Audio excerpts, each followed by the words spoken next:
Everybody, because I'm supposed to use that. I would like to welcome everybody here at Quarter Path Rec Center and welcome to all of you in Zoom land. This is our last meeting for 2025, so it's nice to see a big crowd. We're going to have a great presentation with, what do we call them? Props. With props. These are not available for the raffle, however. Here's a little kiwi. Just because. Oh yeah, James brought these back with him. He has a whole little lineup of endemics over here. And a field guide to the folks in New Zealand. Only James would bring back a suitcase full of little birds, but anyway, we're going to have James's presentation about birding in New Zealand, going to be great. Then we will have some brief announcements, just kind of our upcoming events. We are going to have our election tonight. And that should about do it. And then door prizes, not including these New Zealand animals. So I would like to turn this over to Patty to introduce James. I know he's been here before, but we need to introduce him again. That's true. Thank you. Well, I'm excited to introduce James again. We had him, was it last year or year before? But this year we're doing New Zealand with him, so it's great. He's the program coordinator and master captain for the James River Association. He attended the University of North Carolina at Wilmington, where he earned a BS in biology and environmental science, becoming a researcher and a conservation biologist. He went on to protect and study the habits of southern eastern river systems through the research of birds. This culminated in a graduate school at UNC Wilmington, studying the harpy eagle population in Belize, which is what we heard before, and you can find that on maybe YouTube if you want to look at that some other time. And James is also the field trip coordinator for the Hampton Roads Bird Club and the primary guide for the nature bus in Virginia Beach. So welcome, James. Thank you, thank you. I was just saying that I'll leave a copy of the presentation with all the info and stuff in there if people want it. Yes, for sure. Do you want me to get you? Sure. Yeah. Did you want to say a few words first? You can pull it up. So yeah, James Abbott. So if you've ever been down the Parkway and been by the Auxiliary Visitor Center that was supposed to be, that's the James River Association office. Not that I'm there very much. The boat's in Hampton. I hang out the boat most of the time. Not at the office very much. Well, for 2 more days anyway. Got 2 more trip days till the winter season starts. Then I'm at the office all the time. But that's For Zoom, people can see you. great. All right. Here we go. Hello, Zoom land. So I am gonna walk you through New Zealand. You're fortunate to have somebody from New Zealand among your ranks. So hopefully I'll do that. We had a great time. Hopefully I'll do it proud. Learn a little bit about why it's so unique, what makes it so unique, target species, the places to go, birds to see, challenges, all that kind of good stuff. So this was like a long standing trip that we wanted to do. So my wife is here tonight, Lindsay. And this was always going to be our honeymoon plan. We got married in October 2019. As you may or may not remember, 2020 was not a time to be traveling. So we had to put this trip off, and we didn't know when we were going to do it again. And then my uncle, and both my aunt and uncle teach at Middlebury College in Vermont. And my uncle went on sabbatical to the University of Otago in Dunedin. So we all jumped on that. So they were there for a year, and so we said we're gonna do it. So we were there for about 23 days, February 12th to March 8th, thereabouts. People constantly ask, "Did you do Australia too?" Like, no, that would have been way more days. No, we wanted to do North Island, South Island, Stewart Island, all of it here. So we'll talk a little bit about geology and formation.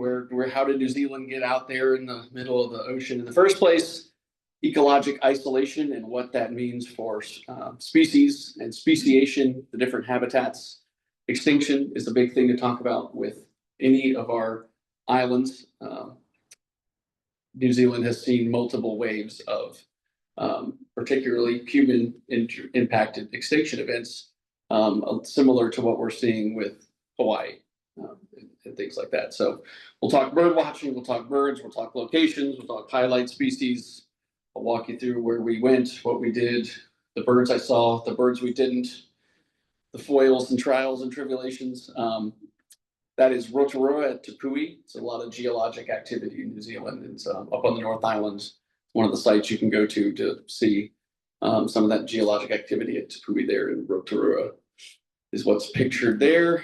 So 540 million years ago, New Zealand and the continent of Zealandia formed on the edge of the supercontinent Gondwana. So a lot of river deposition and offshore volcanoes and deposited ash building up this continent on the edge of Gondwana. So you start getting faults around 100 billion years ago. Hot rock and volcanic eruptions start creating faults, start creating fissures, start creating and breaking Zealandia off from this giant supercontinent about 85 million years ago. So it breaks off, it starts migrating into the Pacific Ocean.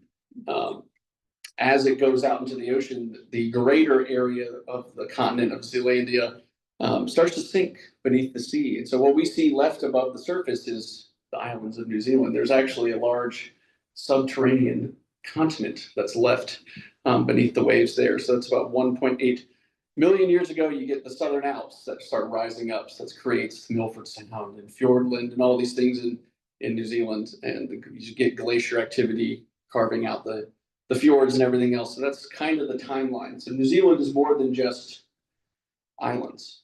It's not just volcanic islands. It's actually the remains of a much larger continent. And this is a kind of a little bit of a map to show you what I'm talking about. So on the left there, you can see in the white areas and the red dashed highlighted areas where the old continent of Zealandia was. And so what we're seeing is really what's only left above the waves. And the one here on the right shows the fault system, a couple of different fault lines that run through New Zealand. So you have the Alpine Fault, the Kermadec Trench, and all these different fault lines that are running through. It's a very geologically active zone.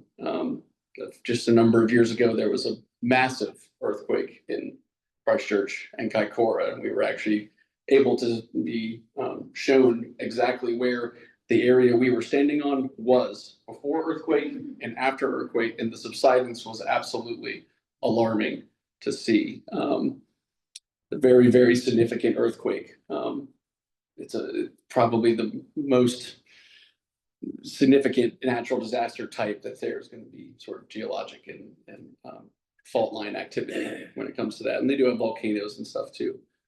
Coincidentally enough, when we were arriving in New Zealand, when we were in the air, when we left from Dallas, there was a typhoon that hit the North Island.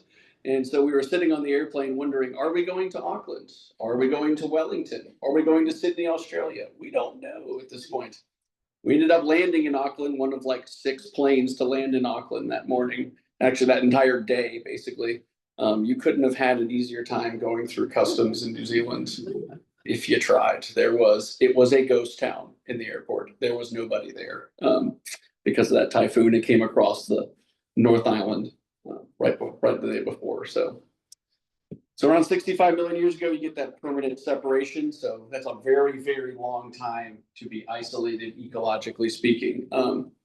You're going to get a lot of weird stuff and starts to happen when you're disconnected from the supercontinent for that long. There's some 80,000 species in New Zealand. Endemic rates are a little bit hard to judge, but for some of those taxa, some of these species groups, fungi, plants, insects, the rate of endemism, meaning uniqueness to New Zealand itself, is as high as 90%, 80%. A huge, huge majority of plants and animal life that are in New Zealand are completely unique to New Zealand itself. So mostly terrestrial, a lot of interesting freshwater species as well. They have the big, gigantic longfin eel. We did get to see one of those. We were kayaking, trying to see a duck. Saw a giant eel. Didn't see the duck in the kayak, saw the duck later. A lot of marine life. New Zealand, they call it the mainland. it's probably the best place in the world for pelagic bird watching. Quote unquote, you can see albatross from the mainland, their islands, but it's unbelievable for pelagic bird watching. So some of the endemic marine life. So New Zealand fur seal and New Zealand sea lion. So New Zealand fur seal, New Zealand sea lion, they're both technically sea lions. They have exposed ears, but a little bit different. Those two are my pictures. And then the other one was a Hector's dolphin, which we were going to attempt to see on a pelagic off of Kaikoura, but the weather didn't cooperate with that one. I'm a boat captain, so I know what he was thinking as we're walking up. We were literally walking up to the bus station to go to the boat, and they canceled the pelagic. But that's an endemic dolphin to waters around New Zealand called a Hector's dolphin, New Zealand fur seal, and New Zealand sea lion. Yeah, that one right there, we walked all the way down a trail to go to the beach, and we walked like 4.5 of the 5 miles, and then that was parked in the middle of the trail, so we didn't go to the beach. You don't move these things. They're very large, and if they don't want to move, they're not going to. All right, so beyond just the initial break off, lots of mountain building and sea level rise and glaciation helped differentiate a lot of habitats. They do have alpine habitats. The big thing about New Zealand is essentially just about a complete lack of terrestrial mammals. Okay, they don't really have mammals. There are a couple bat species on New Zealand, but beyond that, no rabbits, no rodents, nothing, nada. So that has an incredible impact on avian speciation and filling ecological niches that would be normally taken up by mammals. They get taken up by birds, they get taken up by reptiles. So in New Zealand, you see a lot of flightlessness or reduction in the use of flight, gigantism, dwarfism, ground dwelling, a lot of nocturnal activities. Those things are all a lot more common in species that you see in New Zealand than we would be in other areas. So no mammals. The rabbits are a nightmare over there. To get rid of the rabbits, they introduced stoats. That was one of the worst decisions they could have possibly made, because those weasels and stoats did a number on a lot of things, as we'll get to. Tuatara! So some examples of non-bird ecological isolation. The weta, the large flightless crickets, they're gigantic. Yeah. Giant land snails, tuna, the long-finned eel I mentioned. Tuatara, there he is. You can see them in a couple of predator-free islands and reserves, fence reserves and things. Otherwise, they're very hard to find. It's a reptile. It's not a lizard. They're older than lizards. All of their relatives died out 60 million years ago. There's nothing closely related to the Tuatara anymore. He's all ecologically and taxonomically out there by himself. Yeah. See, he was with the dinosaurs, but yeah, but he is not related to modern lizards. Tuataras? Nope, they've been the same. Sure, yeah, they would have been with them, but they are not related genetically to modern lizards. Yeah, which is pretty interesting. They're very, they hang out in their burrow and they wait for that weta to walk in front of the burrow and eat it. They're very chill. They live a very long time and they're not super active, and that's kind of a recipe. They've outlived just about everything on this planet for a long time.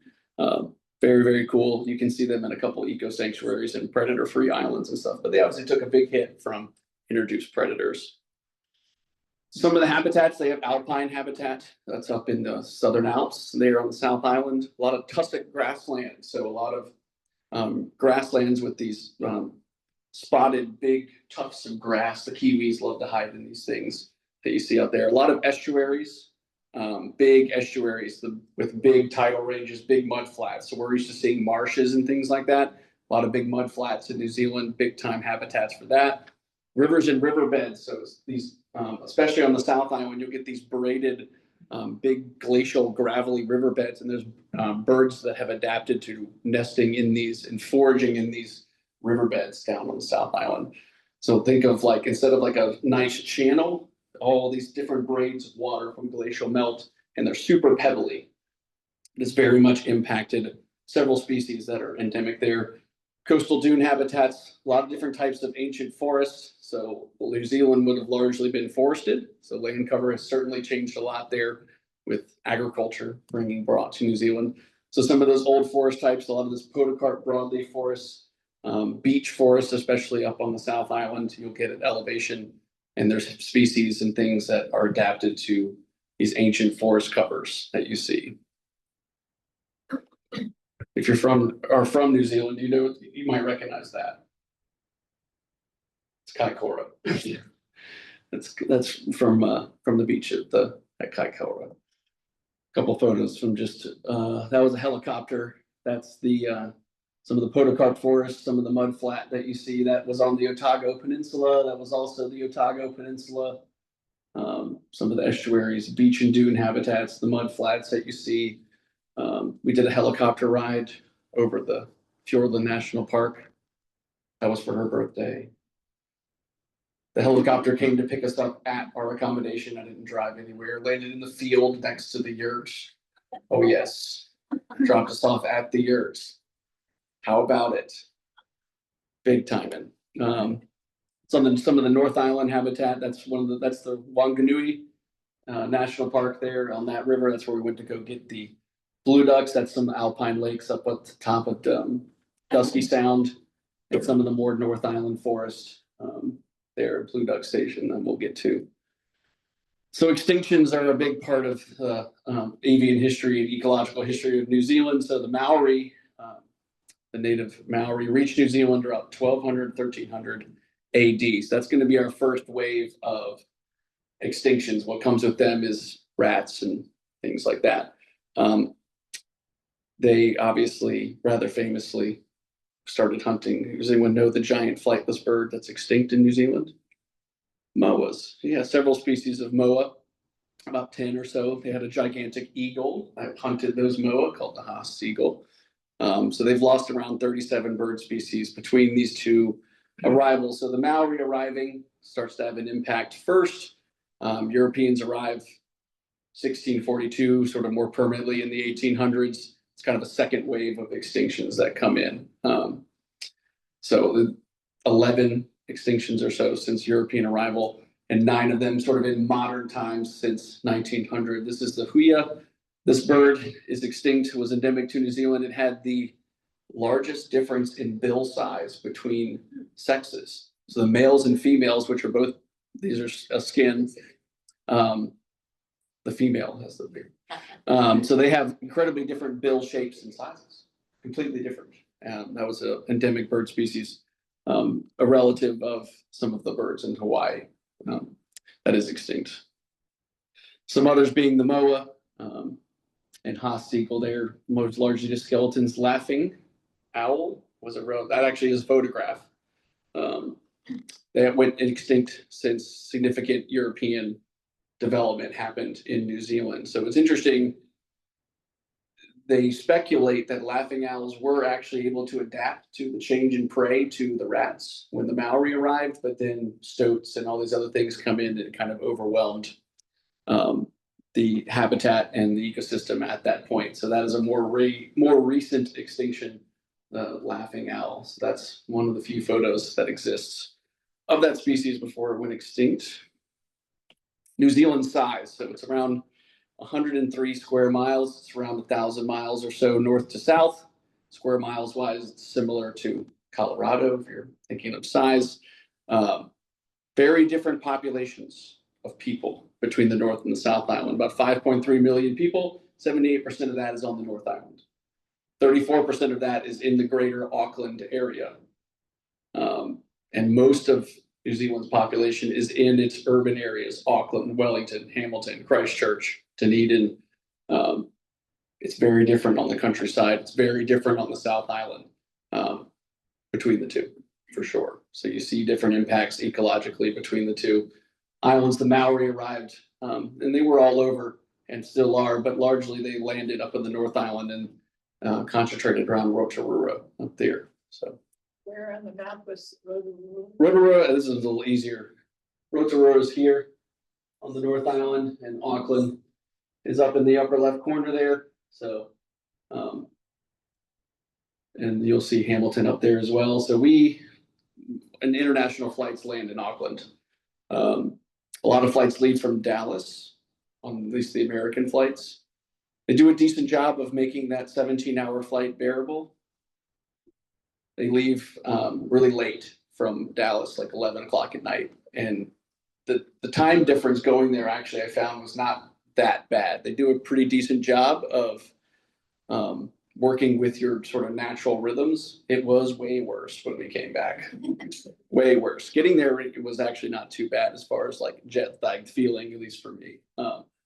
So we did Auckland. We were around on the upper areas. We did Rotorua and up around on the North Island. You can't go to New Zealand without going to Hobbiton. That's up there. It's a very, very touristy, probably the #1 tourist attraction up there, but they do manage it well. It's still a very nice place to go and visit. Despite that is between Hamilton and Auckland up there. So they do a lot of day trips from Auckland for that. Waitomo Cave with the glowworms is up there, is another big attraction up there. So we did that for the first few days. And then we made our way down to Wanganui National Park down here, down to Blue Duck Stations. This is the southern part of the North Island. So Wanganui is up there on the very top of the screen. So we stayed at Blue Duck Station in the middle of nowhere, which was great. We had a great time. It was specifically to go see one of those ducks there, the blue duck. We went to Wellington. The original plan was to take the ferry across to the South Island. All the ferry boats were broken. We did not find that out until we left Blue Duck and got back on cell service. So we had to scramble and get a flight from Wellington to Christchurch to get to the South Island. And this was still at the time when rental cars were hard to come by, and they like, oh, you got it in Auckland, you can't leave it in Wellington. I'm going to leave it in Wellington. You'll find it. Here's where it is. And when we ended up picking up a bus in Christchurch and doing Kaikoura and going to Dunedin on a bus, because we were able to get a rental car in Dunedin, but that means we missed Picton and Nelson, and we were going to do Mount Cook and some other things that we were not able to do because we did not have our rental car for that little bit of the trip. So we flew to Christchurch, and we took the bus back up to Kaikoura, and Kaikoura down to Dunedin.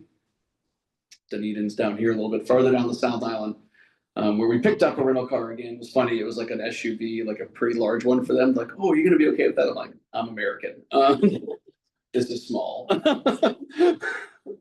And so we drove out to Te Anau and did Doubtful Sound and Milford Sound and all those. And then we went and took the flight from Invercargill to Oban down there on Stewart Island. My wife loved it. She loves small planes, don't you?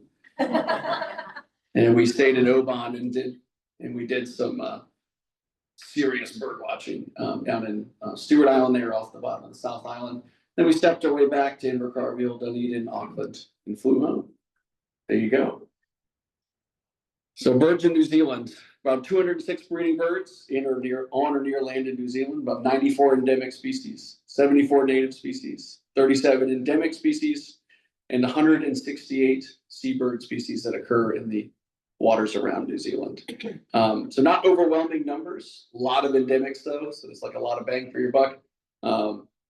Not like going to the tropics. You're not going to be totally overwhelmed by the sheer volume, but it's like quality over quantity. So I like to say that's a Japanese wide eye in that photo. Royal spoonbill. So my target list had 116 species. That was based on the time of year we were going to be there, where we were going, travel destinations, that sort of thing. I was able to get 77 of those, so not too bad. The biggest miss is we had 2 boat trips canceled. So pelagic out of Kaikoura was a big hit, and we did not take the ferry across. There's an endemic cormorant or an endemic shag called the king shag that's in the Marlborough Sounds on the top of the South Island. So unable to do that one, and some other stuff that hangs out in the Cook Strait. So that was the biggest miss, was for sure pelagics. Pelagic and getting on boats is a huge part of birding in New Zealand for sure. It's a weka. They're thieves. They'll steal stuff out of your bag if you let them. Very sneaky. Few species. The birding is more targeted. You're really going after the endemics. You're really going to certain places. You're going to predator-free islands. They have elaborate fenced reserves. They take conservation a lot more seriously than we do. They eliminate mammals with extreme prejudice. They encourage you to run over the brush-tailed possums in the road.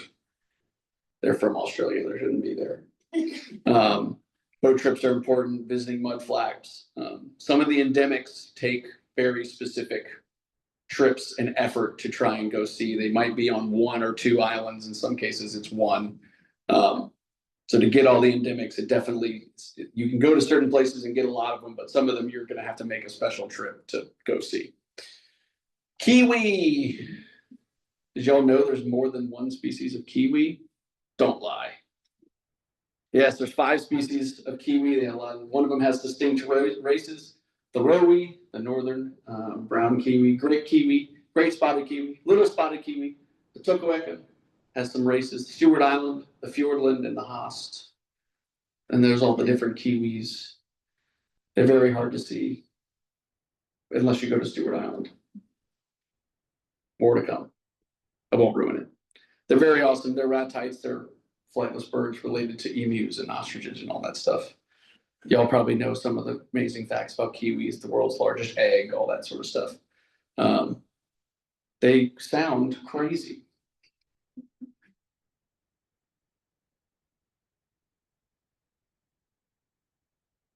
This is the nice call. They also make a crazy one.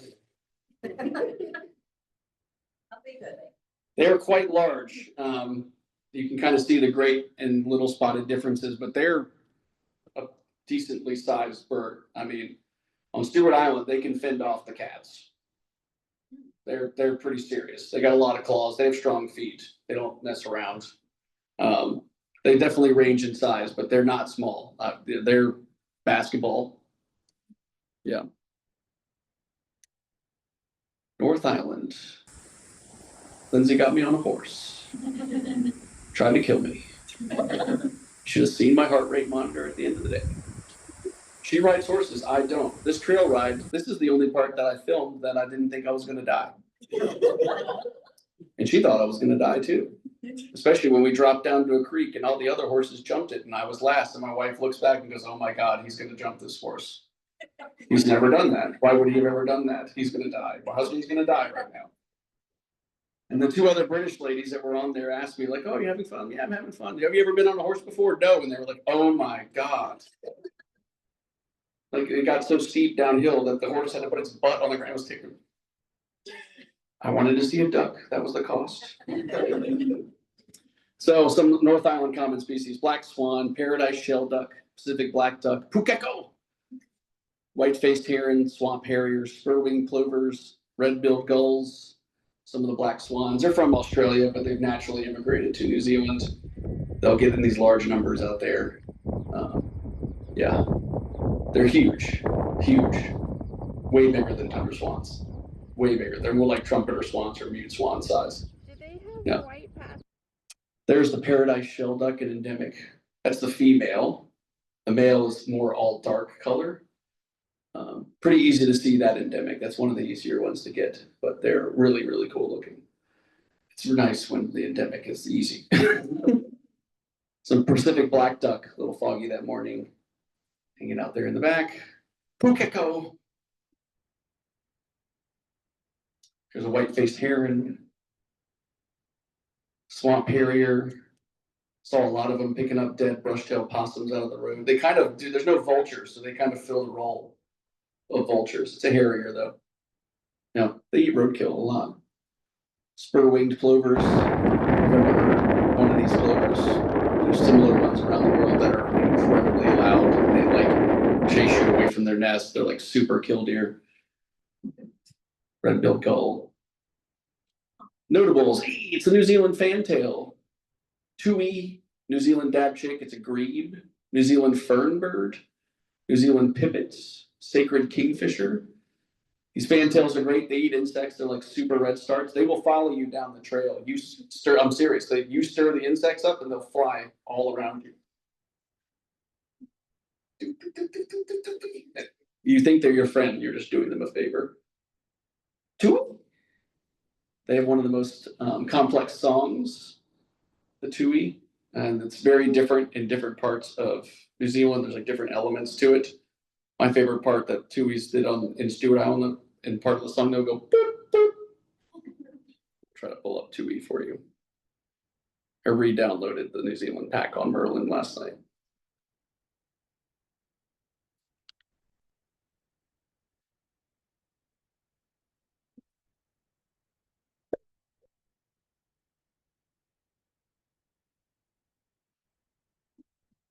They have these little white waddles you can probably see underneath their throat. Yeah, they waddle like crazy when they're calling. This is another relatively easy endemic to get. They're pretty gregarious. They're very cool. There's the fantail. Photographing fantails. If you've ever tried to photograph red starts, same thing, super hard. Yeah, that's the best photo I got, in case you're wondering. Dab chick, they were very far out on the lake in Rotorua. That's not mine. Yeah, native grebe. The fern bird, saw it once. Jumped it out of a ditch at Blue Duck Station. That's not my photo. It was like, and gone forever. New Zealand pipits, they were all over the place. Sacred kingfisher. Yeah, we really get gypped on kingfisher colors. If you've ever been somewhere else around the world that has kingfishers, they're far superior colors to ours. So some of the targets, I wanted to hear a kiwi. I knew it was going to be very hard. New Zealand falcon, the native falcon, I wanted to see that. What the heck is that? North Island robin. New Zealand falcon, I did see it. That is not my photo. It was hunting through the river valley next to our accommodation at Blue Duck Station. That was very, very cool to see. It's a lot like a peregrine, smaller, more like a merlin kind of. That's the moorpork.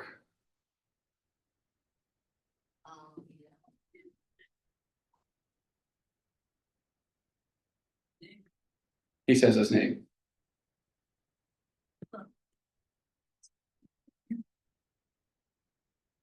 Lindsay likes it. North Island robin, there's a South Island robin, there's another bird closely related that looks similar called a tomtit. The rifleman. He's so wee. I love him so much. He's very hard to photograph too. That's not mine. They're like literally this big. That's another endemic.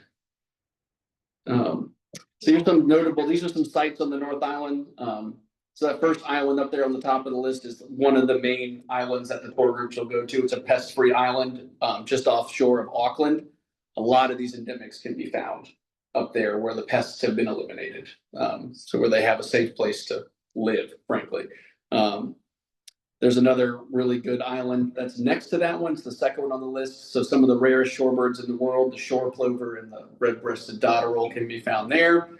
The Shorebird Center on the North Island is, have you ever heard of the bar-tailed godwits? They do that crazy migration from Alaska to New Zealand. We play the game of find the bar-tailed godwit with the marbled godwits. They play find the marbled godwit with the 10,000 bar-tailed godwit. Yeah. The wrybill, I'll talk more about him. That's an endemic shorebird. The forest park on the North Island is a good place to get the kokako, the rifleman that you see here. Another little bird called a whitehead. Zealandia is a fenced eco sanctuary in Wellington. It's awesome. Tuataras and all these things can be found in there. The Marlborough Sounds, Blue Mine Island. Those are the only places you can get king shag, and then orange fronted parakeet is literally on one island. So if you want it, you're going to that island. Blue Duck Station, where I forced my wife to go to get the aforementioned blue duck. No, it was really fun. They were actually very surprised that an American even knew they existed. The only way I knew they existed, during lockdown, there was a birding group that started. It's called Bird the Feck at Home. How many birds can we get from our backyards? And they posted that they had backyard blue ducks. And I was like, I will go one day. I will go see the blue ducks one day. So there's the main building. That's our cabin that we stayed in, kind of the Wanganui, that we, the river that runs through the national park there. That's another river valley view. We rode around on an ATV for an entire day looking for blue ducks. And we did not find them at spot 1 or 2 or 3 or 4 or 5 or 6 or 7 or 8. Now I'm getting upset. She's getting worried. But we did finally get them. We're way up on top of the cliff looking down in the river. And there they were, two of the blue ducks, an endemic species of duck native to the fast-flowing, clean water, whitewater rivers of New Zealand. They have a special adaptation on the bill to help them forage for aquatic insects in those rivers. And their Maori name is Wio.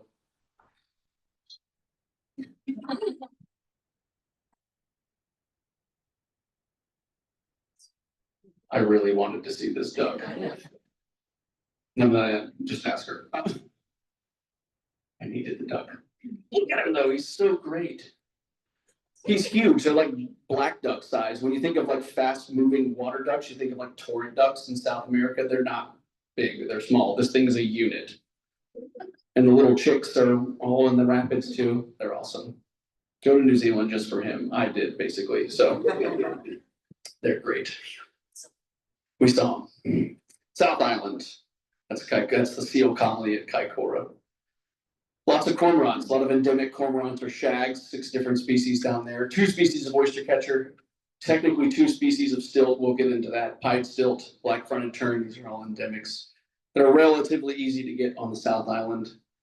All of those cormorant species were on that poo riddled boathouse in Dunedin. Every single one.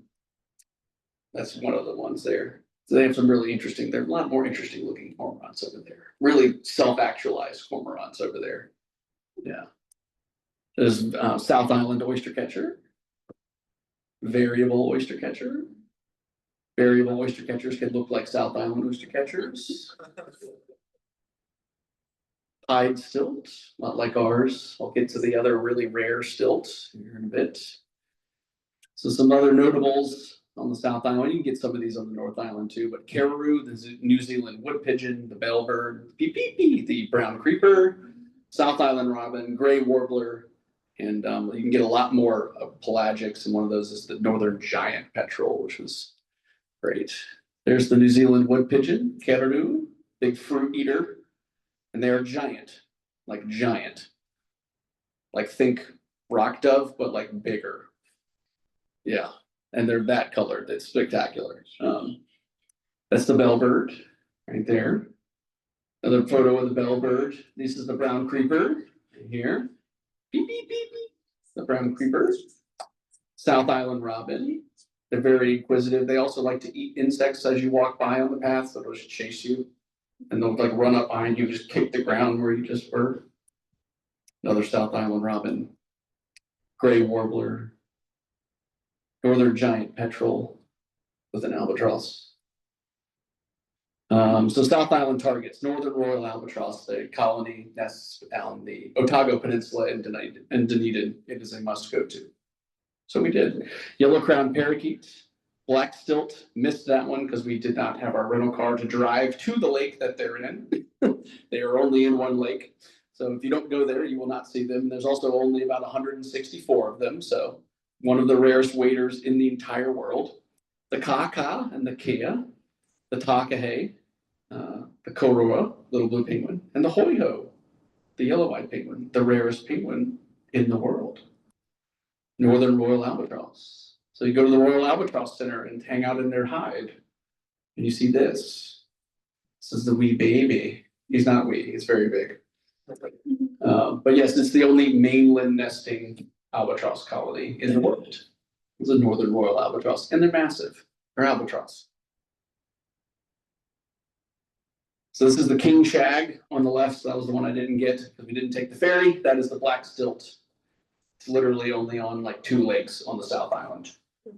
That's it. And there's even on those 2 lakes, there's like 50 on each lake. Incredibly rare. There's a big captive breeding program for them. That was one of the biggest misses from our debacle with the ferries and the airplanes. Was we were going to go stay in this. Actually, it was also the nicest hotel we were going to stay in. This was a real doozy. Yeah, on top of Mount Cook. Yeah, up the road, super nice hotel. As for her, happens to be a super rare bird on the right-hand side. You know, you get it. The kaka, the New Zealand parrot. Yes, that's at Orokonui Eco Sanctuary. So he's a little bit more easy to get. He's in the lowland forest. Beaufort Sound. the #1 tourist destination in New Zealand for a reason. It's very worth it. That was the other bird that I most required. Achaea, the alpine parrot, the world's only alpine parrot, probably the smartest bird in the world. They've used tools to lock people in bathrooms to steal food from their backpacks. Seriously. Because they live in such a harsh climate, they've evolved super incredible amounts of intelligence, and they are a parrot. We tried for these. We should have got them very easily at Mount Cook. That did not happen. They were supposed to get them on the road to Milford Sound, where they rip the windshield wipers off cars in traffic. That did not happen either. I wanted that to happen. It's a rental, it's not mine, it's fine. Y'all should know. You know where I'm going. So that didn't happen. Now I promptly have a meltdown. Because now we're not really going anywhere where we're going to possibly see this bird anymore. Well, it turns out my parents were also in New Zealand at the time doing other things. They had just been on the root burn track outside Queenstown and seen these. So I made my wife wake up at 3 a.m. and we drove all the way to the root burn track to get there at sunrise, and there they were. I'm happy again. It's fine. We went back down the road to Glenorchy, New Zealand. There's a store there called Mrs. Woolies. She bought a lot of things at Mrs. Woolies.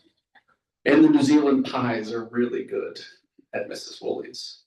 If you want a New Zealand style pie, go to Richmond and go to Proper Pie Company.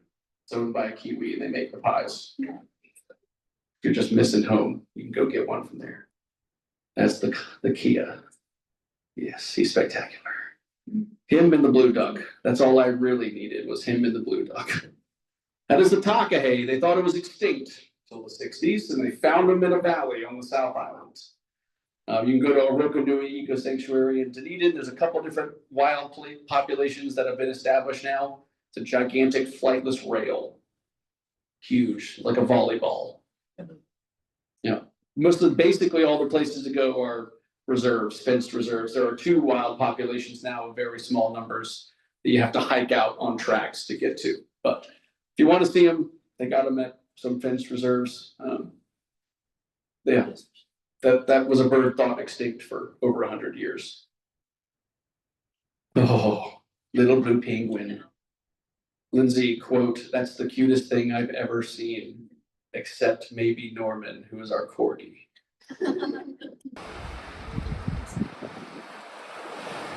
They waddle ashore to their little burrows. You can go and watch.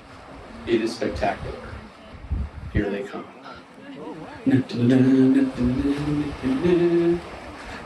They come ashore all together, so it's safer because they're the world's smallest little penguin, the fairy penguin, the little blue penguin. Here we go. Now you get it. See, you're like, wow, maybe my wife was exaggerating. She was not.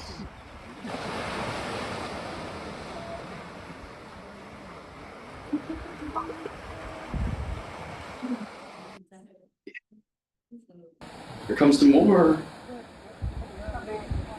Oh.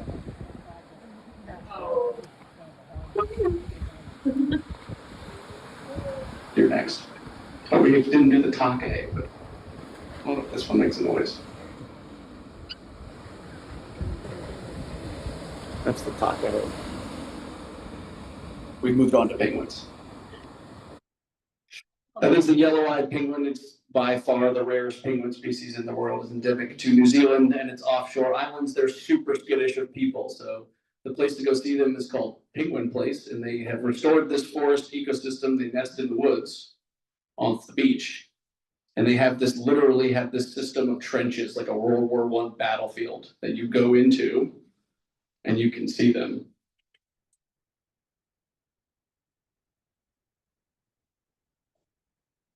And they are relatively large. And these birds that were photographed here, they were bolting and thusly could not go in the water because they had to finish their molt. Penguins eruptively molt all their feathers all at once. So they were finishing their molt, so they weren't going anywhere. We went to Penguin Place and we were like, are we going to see them? He's like, chill.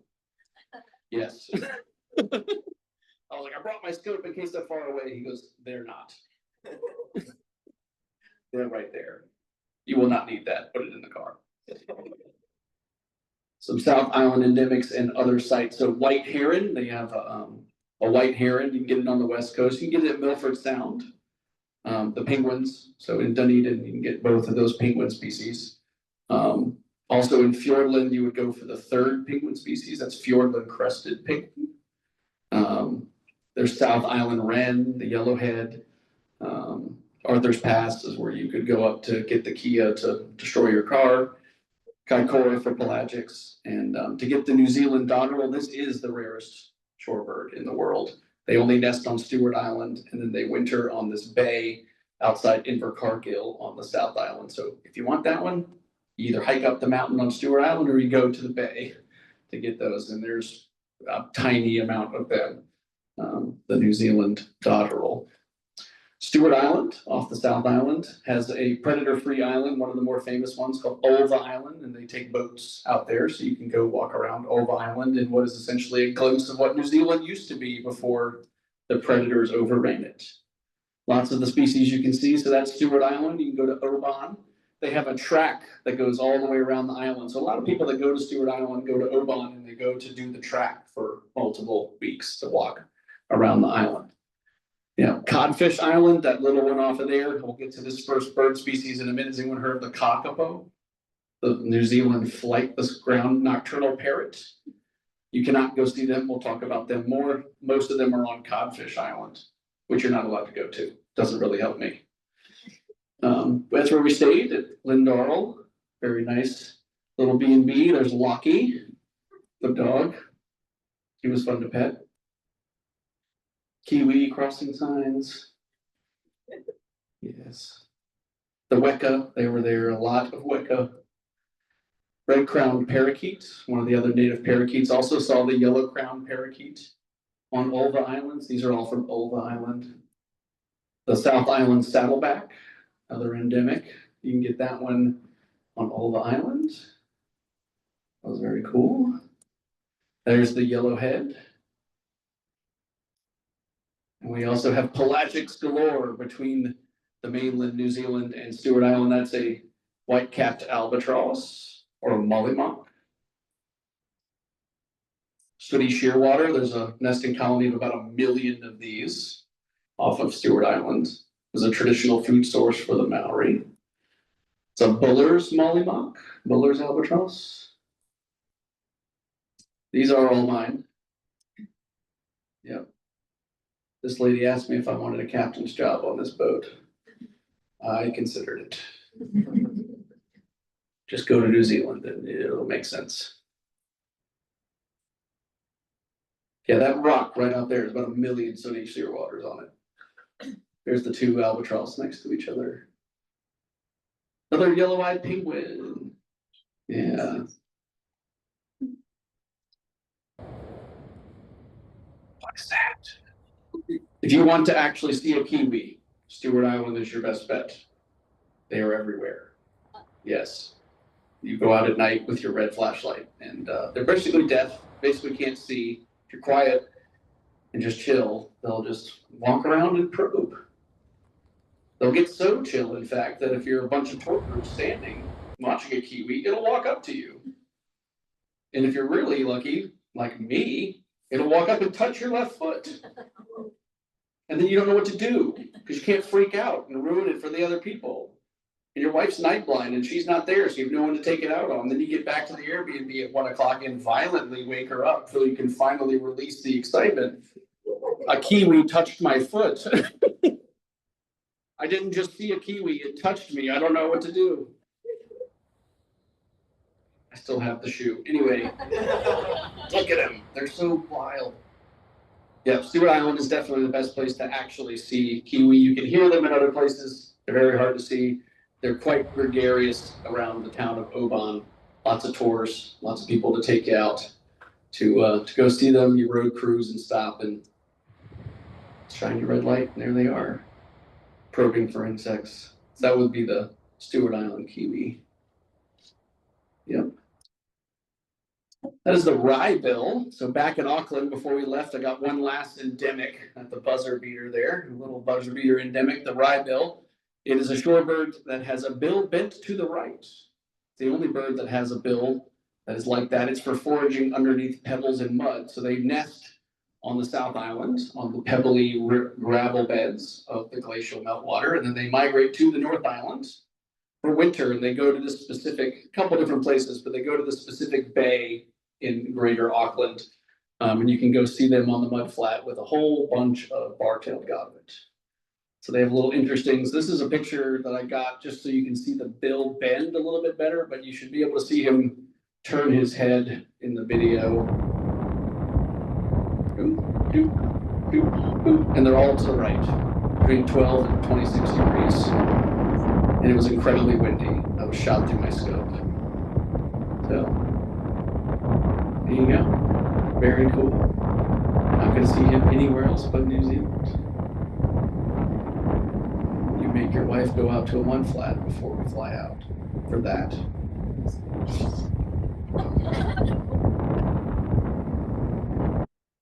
The kakapo. This is a species that you cannot see. There's nowhere publicly that you can see this species. It is critically endangered. I think there's 181 kakapo. They were thought extinct. They found some around Milford Sound, and they also found a few on Stewart Island. They were removed and brought in for captive breeding and put out on predator-free islands. They have an incredible life history. They're nocturnal. They're ground dwelling. They are pretty good climbers. But they only breed every few years in sequence with a mast year for the rimu tree. So they need the mast year in order to sort of stimulate nesting, and they are huge. Think of like a great horned owl on the ground. Yeah.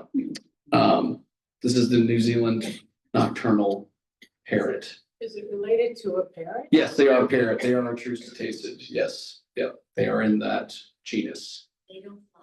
They do not fly. They clamber around and they go in burrows. And the biologists have to like dig them out of the burrows. They like use the little radio tracker and they go in there and get them. Yeah. And we support their conservation by buying shirts that my wife has on tonight. Yes, you're going to. Yay! Yay! Yeah.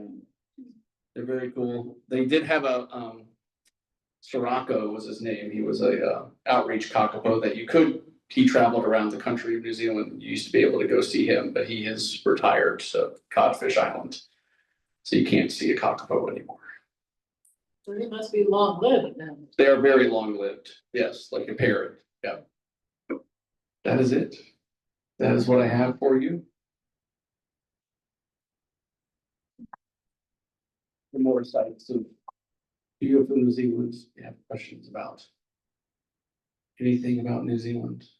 Again, this whole presentation will be available if you're ever thinking about going. I did some of the work for you. Yeah. How long did it take you to plan this? So we had like 2 years after we delayed it. So like I had 2 years to be obsessed about it. To the point where some of my guides were like, whoa, you're really well informed about the birds and how to find them. I'm like, I've been obsessing for 2 years. And honestly, there's only like 200 birds. It wasn't that hard to learn them all. It's not like going to Colombia. Is it easy to get a place at Blue Duck Station? Yeah, they have lots of different cabins. It's one of those places where there's like a central building and they have lots of different cabins all around. And they do horseback riding, they do river tours, they do, tour. You can go into Wanganui National Park, and there's a lot of good bird life there. One of the species to go see is obviously the blue duck. You can get blue duck in some other locations as well. On the North Island, in around Wanganui is one of the best places to get it. Most people go to get blue duck in northern parts of Fjordland, up by Arthur's Pass and some of the streams down there. But yeah, blue duck's kind of like an eco lodge type place. Now the road to Blue Duck Station was wild. It was like 50 kilometers of pea gravel and washboard and cliffs and rock slides. I terrified my wife. She's like, what has my husband gotten into?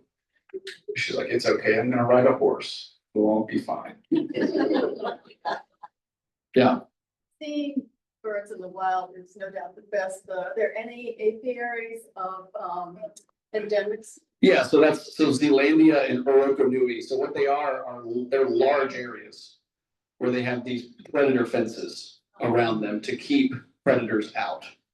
So they are, in a sense, fenced, but they're massive areas that are been pest-free. It's very hard to be pest-free on the mainland.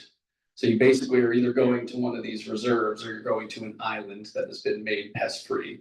So the two big ones would be Zealandia in Wellington and Orokonui in Dunedin. Or you're going to an island, but that's there's another one on the North Island. And there's actually 4 kakapo in that reserve. So technically, I think you could see a kakapo, but good luck. There's 4 of them that they just released like 2 years ago into that. And then there actually was 6, there's 4 now. 2 of them kept trying to climb the fence and they took them back to Codfish Island. It's all males. I'm serious, that's it. Yeah. So that's how it works on the mainland, because if you don't do it, you're never going to get rid of the rabbits and the stoats and everything else. Rats, that's the biggest thing for their endemics is they have a predator-free 2050. It's a big political, social campaign that goes on in New Zealand. It's a big political hot button is predator-free 2050 to get rid of all the stuff to try to bring back their native. Yeah. I was told that your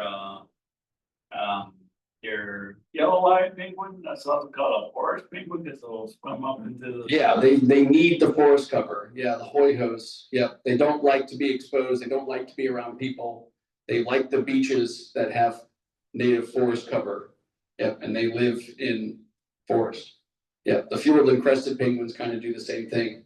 And it's one of the biggest things is reforesting coastal areas of the South Island for them. And they need the burrows to be in. Yep. So, New Zealand was one place you'd find a penguin swimming in fresh water. Yeah, so they'll get up in the Fiordlands and they'll get up in the fjords and stuff on the west coast. That would be Fiordland crested penguins. They're in the forest as well. Yep. Yep. It's pretty wild. Ask Ann if there's any questions Yeah. on the chat.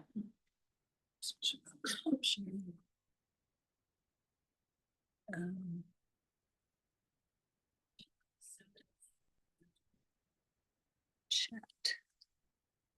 Chat. Oh. Okay. There we go. You can't hear anything. We haven't started. Wait. That was old. Okay, that's Old. old. I think that's here. Wonderful. Thank you. Yeah. Okay. Wonderful. Any other questions for James? Well, thank you so much. That was Thank you. This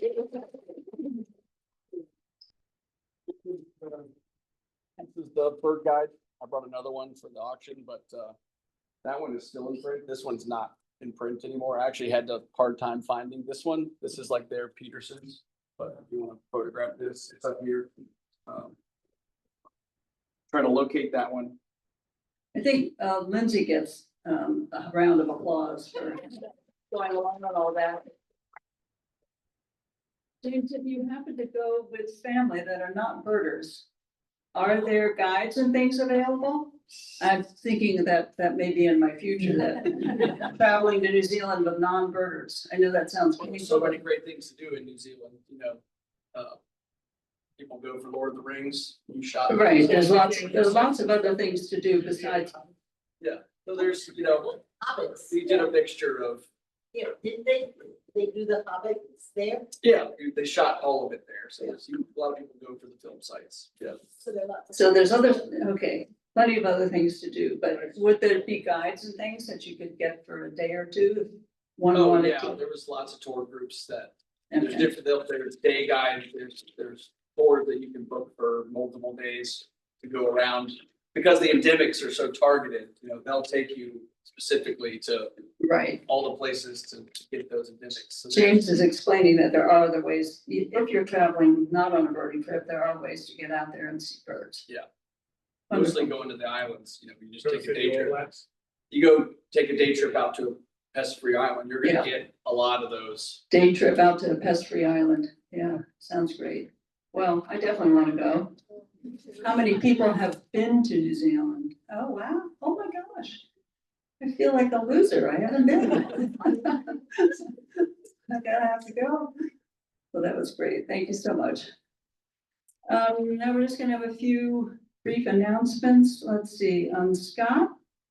Is Scott on the call? Scott Hemler? Maybe not. Scott, are you there? I guess not. I thought Scott was gonna be on this call. The next walk at Newport Park is this coming Saturday at 8 o'clock. Babs, raise your hand, is going to be the leader. Should be a beautiful day. I think the weather's going to be great. Winter birds are certainly in, so that'll be a great walk. And then we will have one in December, 2 days after Christmas, actually, December 27th, which is a great time. Well, this one too, if you've got out of town guests or company, great time to take everybody on a bird walk. So those are bird walks. We don't have a field trip again, George, until January. So we did have a very nice field trip to Grandview. We had 17 participants, maybe. We did have a very cooperative snow bunting, which was very nice. Yeah, that was great. November 22nd, I'm taking the Hampton Roads Bird Club to Hoffman Creek. Oh, You're welcome to come. so James is inviting us all to go with the Hampton Roads Bird Club on November 22nd. November 22nd to Hoffman Creek. So that's a Chase. Eurasian Widgeon. I know that place. That's a really fun winter duck location. And then the other thing which might be relevant, because I was going to take a group to Mackey Island for Open Road Oh, Day. The yeah. construction is on, so the Open Road Day is not happening. I remember you tried to tempt me with So that. it's Yeah. not, they Okay. are closed. All So right. Don't waste the time driving. Don't be dreaming about that one at night. Yeah. Let's see, I think everybody knows we don't have a newsletter in December. But Mary Ellen would love to she'd like to have folks take pictures during Christmas bird count of your team, of your location, of your best birds. Her deadline for the January newsletter will be December 28th.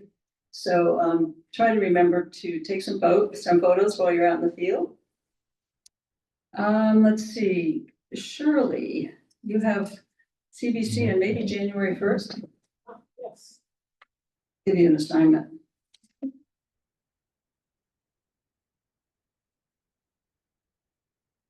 I love the way these little birds are all lined up in a circle now. I could put one in. It's the smallest one.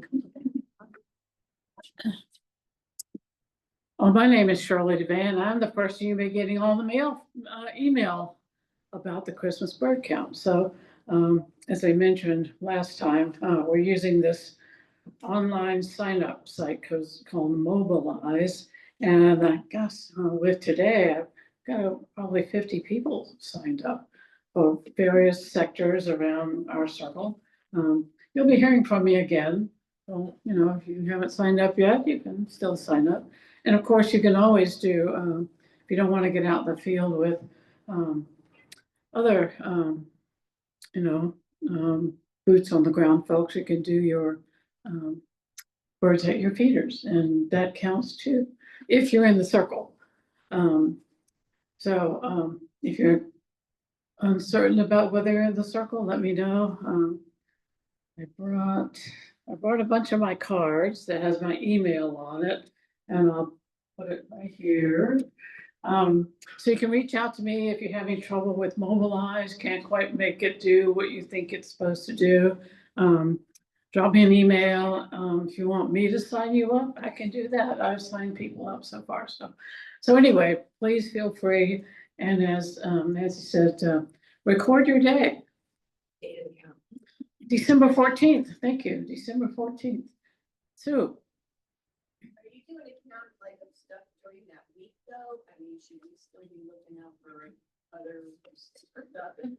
I will send that question to Roxanne, who's our state coordinator. And the question is, should we be on the lookout for birds on either side of count day? And the answer is Yes, yes, because count week actually goes 3 days before the count and 3 days after the count. So if there's a bird in particular that is not seen on count day, but is seen during what's considered to be count week, 3 days before and 3 days after, then it still gets to be recorded for the local count.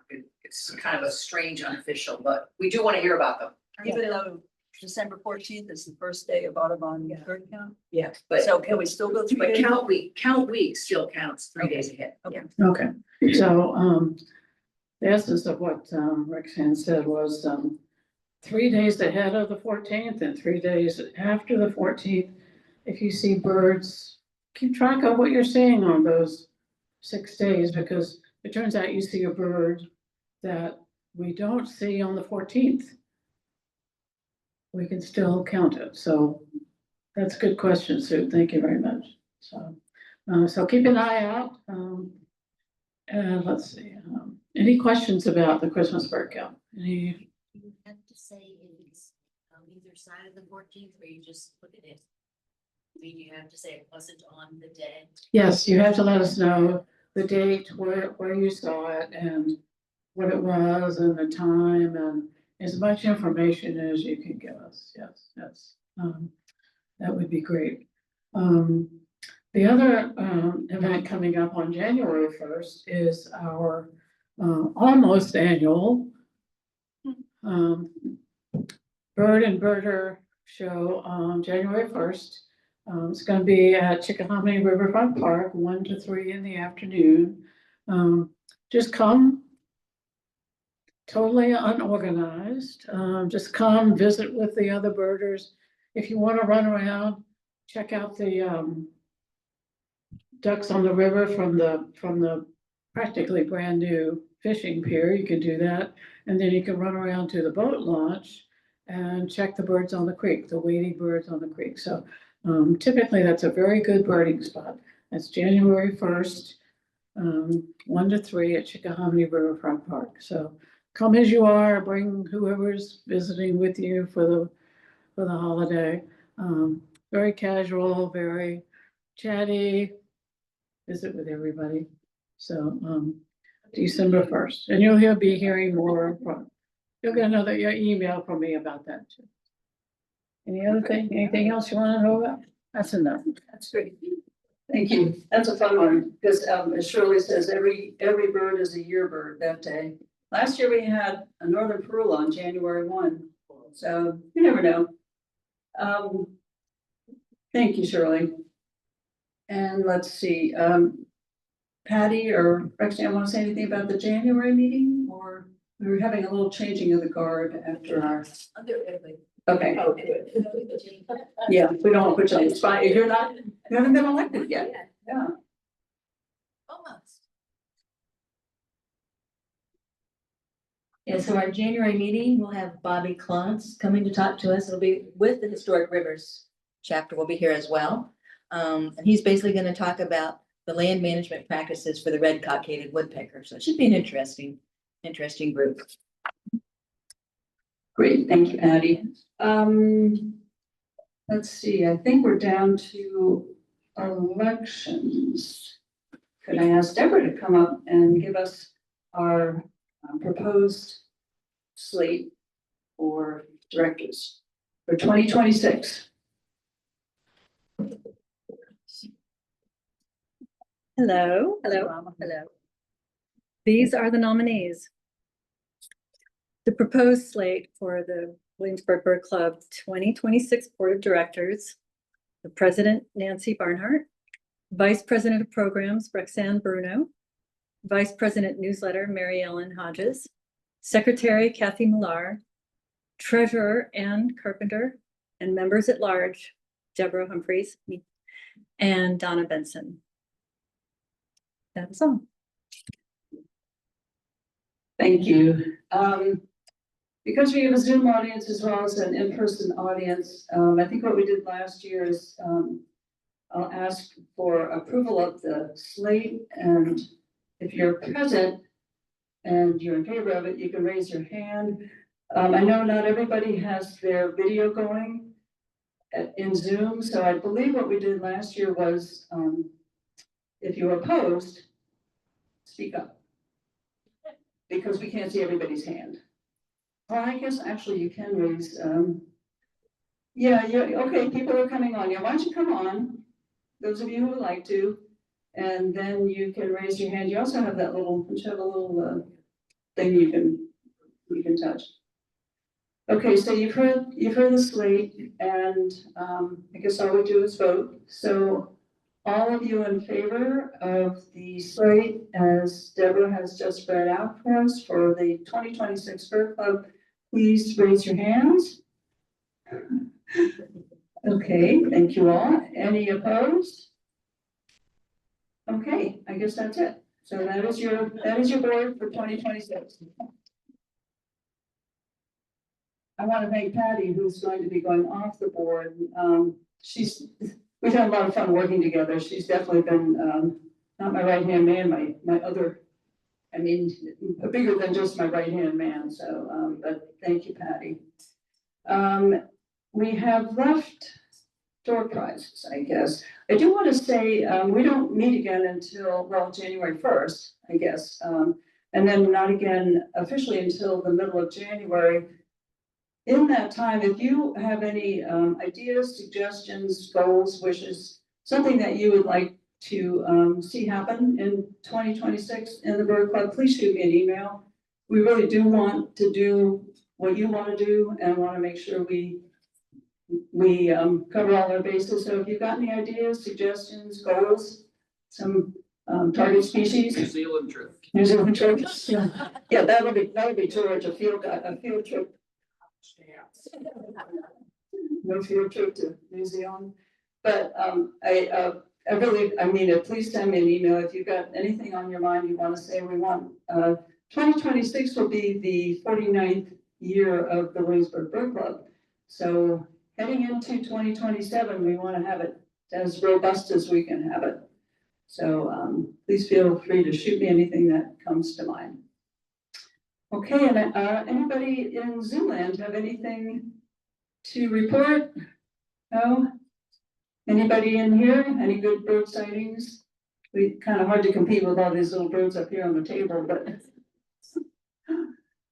birds coming back, yes. You have a hermit thrush in my yard. Hermit thrush Shirley has in her yard. Very nice. That's a sweetest little bird.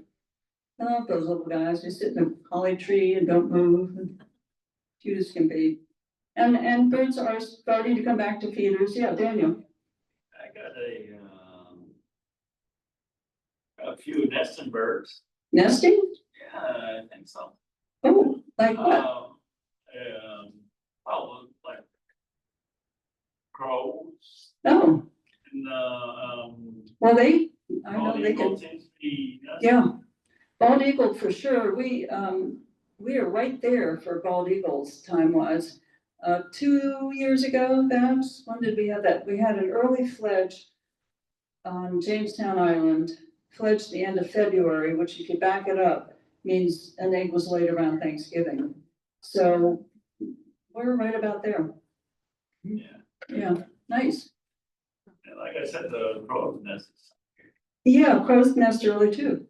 They do. So yeah, that's great. I saw the PBS has a great show. Babs turned me on to it about rock pigeons, and it's a really cool show to watch if you haven't seen it. But they do this as part of their courting. They do this kissing, and I was on the ferry yesterday and I saw them kissing. So I took a picture and I sent it to Babs. I said, "Look, they're kissing," and it's very cute. It's kind of nice little courting behavior. Anyway, yes. Oh, yeah. Aren't they gorgeous? The Bonaparte skulls coming back. Yeah, they're beautiful little birds. Yeah, very sweet. Nice to see them back again. Anybody else? It's got a couple of orange crown warblers. Orange crown warblers. They'll come to Suet. Yeah. Yes, they will come to Suet, and that's always a good winter bird, a little orange crown. Great. Okay, Chickadee. chickadee, you gotta love it. Not But- a lot. Yeah, even when my feeders went kind of quiet, I still had two little chickadees and they had the whole thing to themselves. They were loving life. Okay, anybody else? Well, we gotta have, should have a great Christmas bird count. We got a lot of enthusiastic folks have signed up, and we'll get out there and we'll blanket it and see what we can find. Okay, I think it's door prize time. And I see that our Zoom crowd unfortunately dwindles right about now, but I don't blame you. But if you are going to leave, thanks so much for tuning in. Okey-doke. Our first number is 671. 671.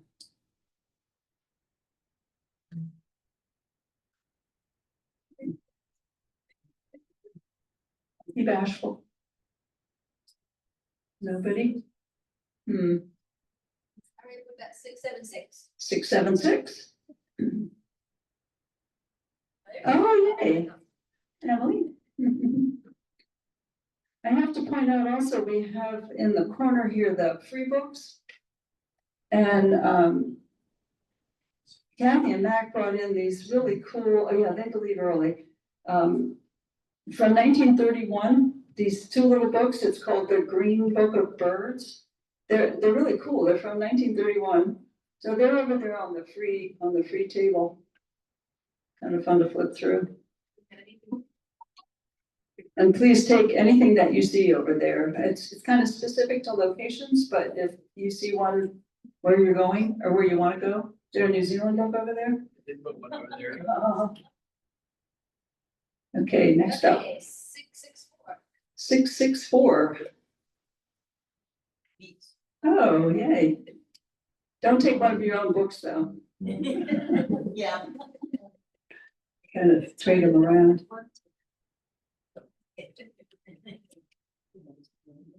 Oh, and I must thank Terry Doran for bringing snacks tonight, refreshments. Terry's a new member and already has brought refreshments to the meeting. 661. 661. Oh, that's me. Oh, hey. And 667. 667. Somebody has 667. Oh, good.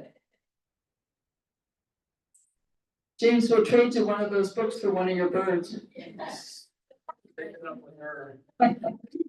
No, I think Lindsay's got her hands on them. I'm not gonna do that. And 652. 652.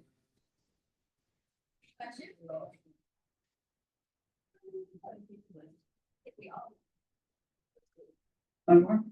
655. 655. Oh, Daniel, okey-doke.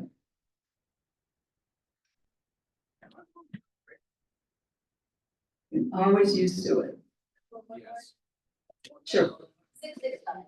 669. 669. I know Kathy and Mac had to leave early, so. Did you get it in 669? Oh, good. Oh, good. Yeah, look at that. The happy couple. That's nice. I see Rick wanting to know if I'm going to announce the Bassett Trace Bird Walk tomorrow. I can feel it coming, Rick. I will be leading a bird walk at Bassett Trace tomorrow at 8 o'clock. Open to the public.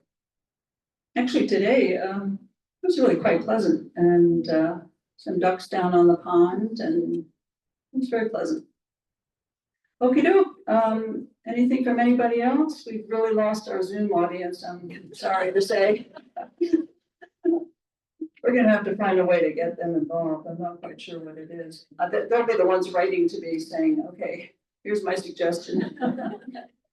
Okay, everybody. Oh, yeah. Well, it would be not a bird I've seen, but I'd be curious if anybody's gone to see the Inca dove in Rockingham. Yes. I will be visiting family and. Yes.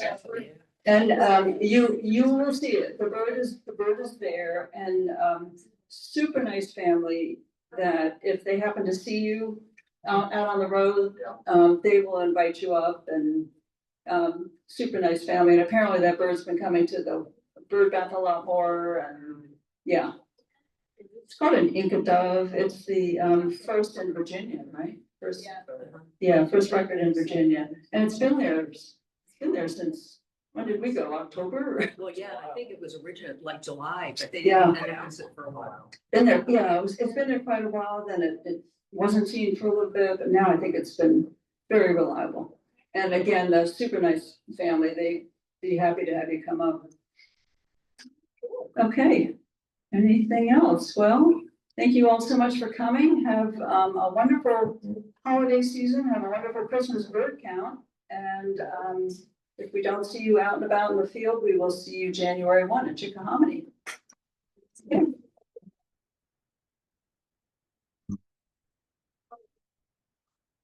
If you wanna go, this is the guide to get. They don't print it anymore, but you can get it. I had to get it shipped from New Zealand. So I was waiting for this one and it was getting closer and closer to the trip, and that's why I bought the